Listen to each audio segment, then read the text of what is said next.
Masih panjang sebenarnya, Al-Fakir agak persingkat sedikit bagaimana kemudian cara kita bisa mencapai iman, yaitu termaktub di dalam doanya.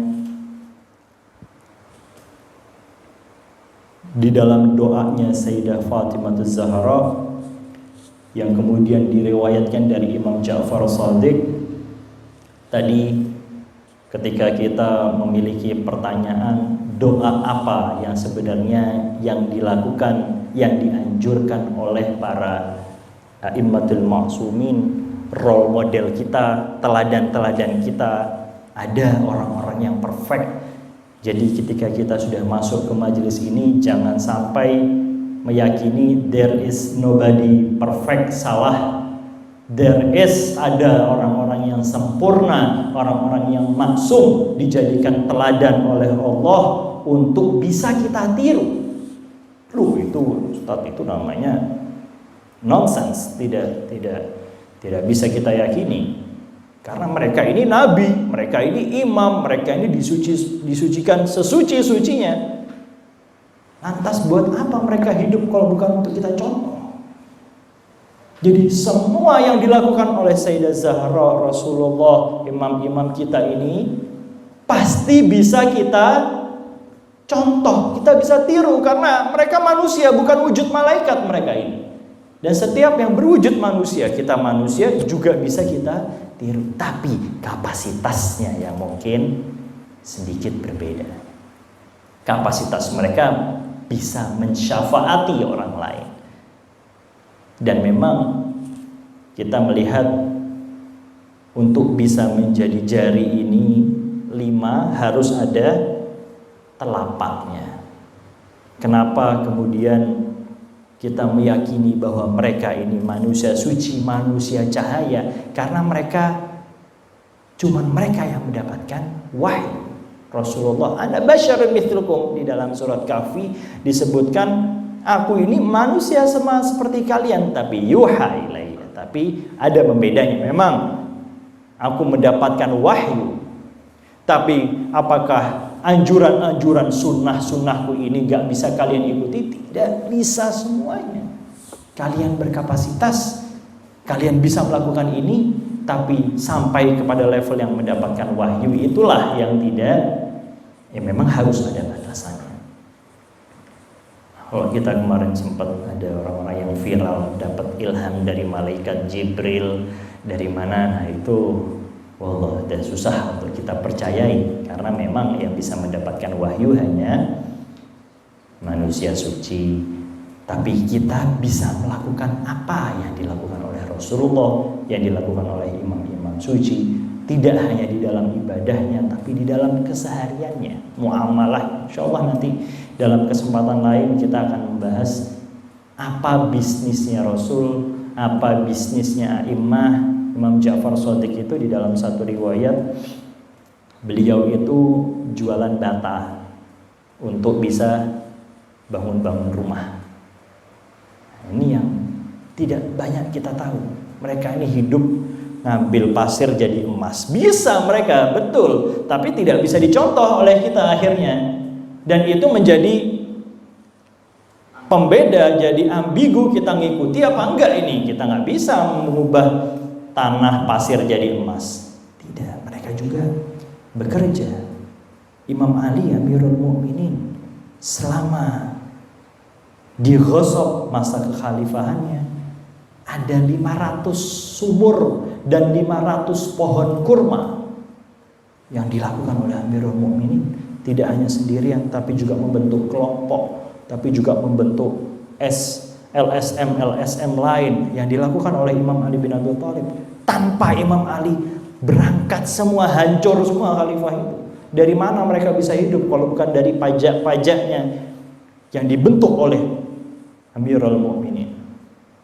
Membentuk bisnis-bisnis kecil, UMKM bahasa kitanya. Imam Ali memikirkan itu semuanya.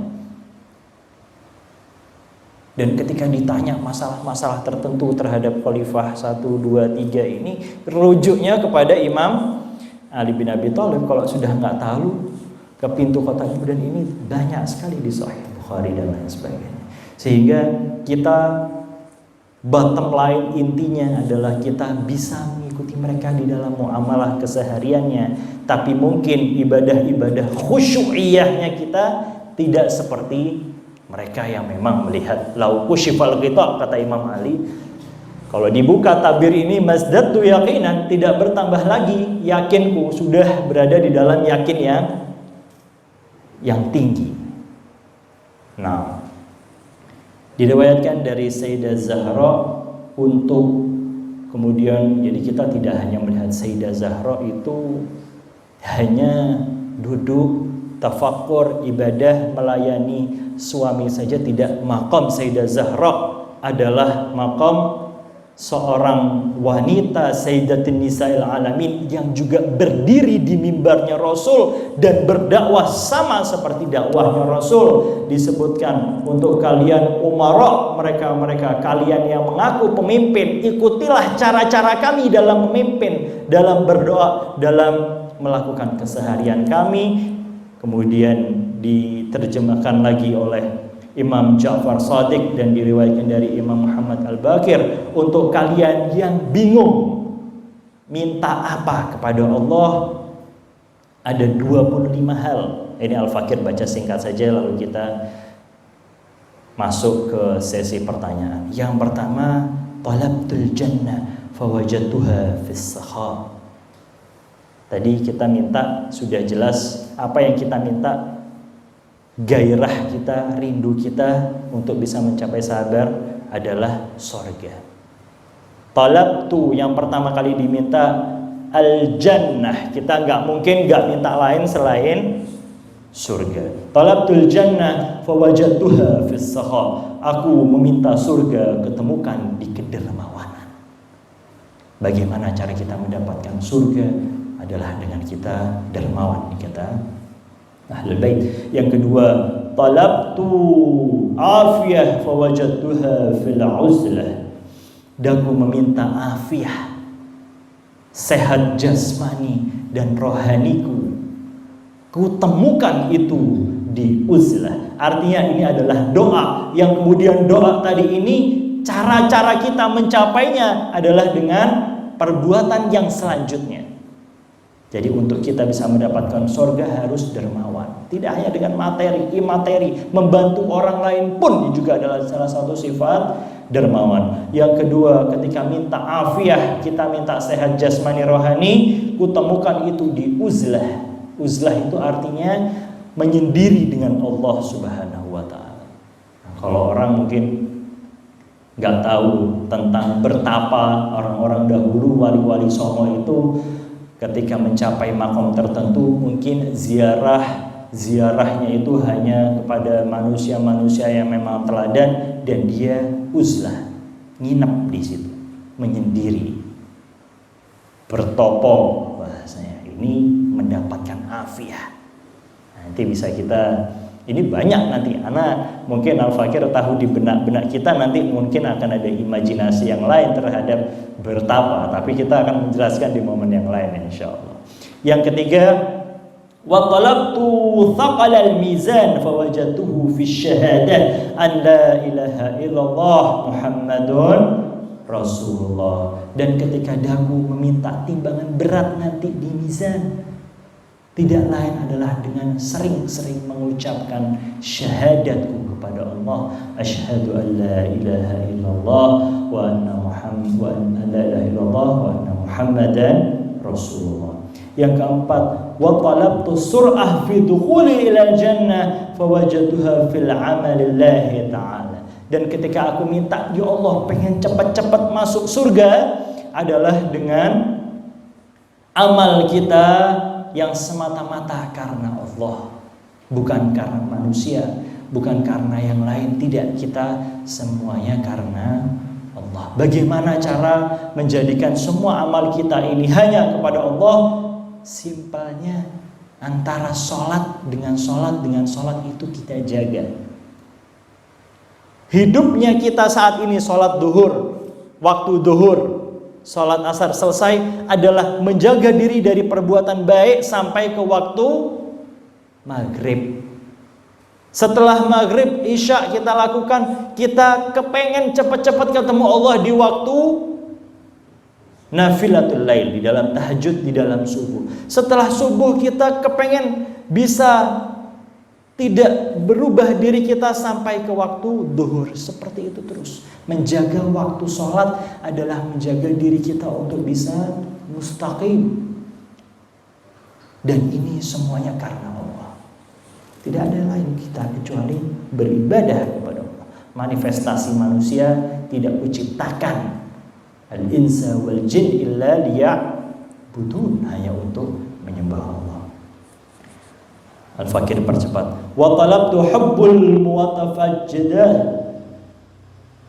wa talabtul maut fawajadathu fi taqdimil mal liwajhillahi ta'ala.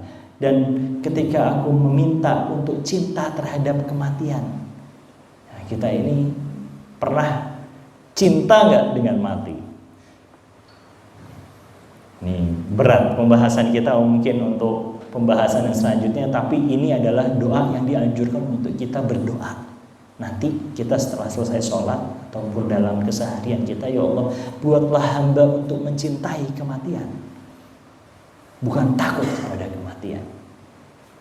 Bagaimana caraku bisa mencintai kematian? Ya Allah, ku temukan ternyata di dalam membelanjakan harta di jalan Allah Subhanahu wa ta'ala.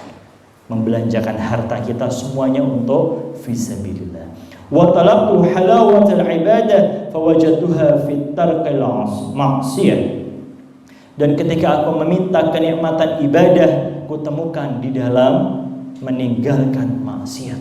Untuk kita bisa mencintai nikmat ibadah, kita nangis adalah dengan kita mulai sedikit demi sedikit meninggalkan maksiat. Wa talabtu raqqatil qalb wa wajadtuha fil ju' wal 'atash. Ketika aku, ya Allah, aku meminta hati yang peka dan pikiran yang tajam ketika aku berada di dalam lapar dan haus. Jadi ketika kita lapar dan haus, itu mulai diganggu kita ini. Anda bisa menjadi orang yang hati yang peka ketika kita diuji dengan ujian lapar dan haus. Kadang kita nggak kuat, banyaknya kita nggak kuat sehingga melakukan sesuatu yang ceroboh. Untuk bisa mendapatkan hati yang peka itu ketika kita lapar dan haus. Wa talabtu nurul qalb wajadtahu fit tafakkur wal buka. Dan ketika aku meminta cahaya hati kepadamu, minta biar pintar, adalah dengan tafakkur dan menangisi dosa. Cukup kita nangis terhadap dosa kita naik, logik kita naik, tafakkur kita mulai naik. Wa talabtul jawaz ala sirat fawajadtahu fis sadaqah. Dan ketika aku ingin minta, ya Allah, cepat di dalam siratku nanti, itu kutemukan di bersedekah. Wa talabtu nurul wajh fawajadtahu fis salatil lail. Dan ketika aku minta cahaya yang berbinar, muka wajah yang cerah, itu ada di dalam salatul lail. Wa talabtul fadlal jihad fawajadtahu fi kasbil ayal. Dan aku meminta keutamaan jihad. Tadi kita sudah membahas tentang jihad, tapi menurut Sayyidah Zahra di-squeeze, diperkecil, adalah dengan memenuhi kewajiban keluarga adalah jihad menurut Sayyidah Zahra. Jadi tidak untuk kita kemudian berlepas diri dari memenuhi kewajiban kepada keluarga. Wa talabtu hubbullah azza wa jalla fawajadtahu fi bughdi ahli al-ma'asi. Dan ketika aku minta cinta kepada Allah, ketemukan dengan membenci ahli maksiat. Wa talabtu ar-ra'asa fawajadtuha fi an-nasihah li ibadatillah.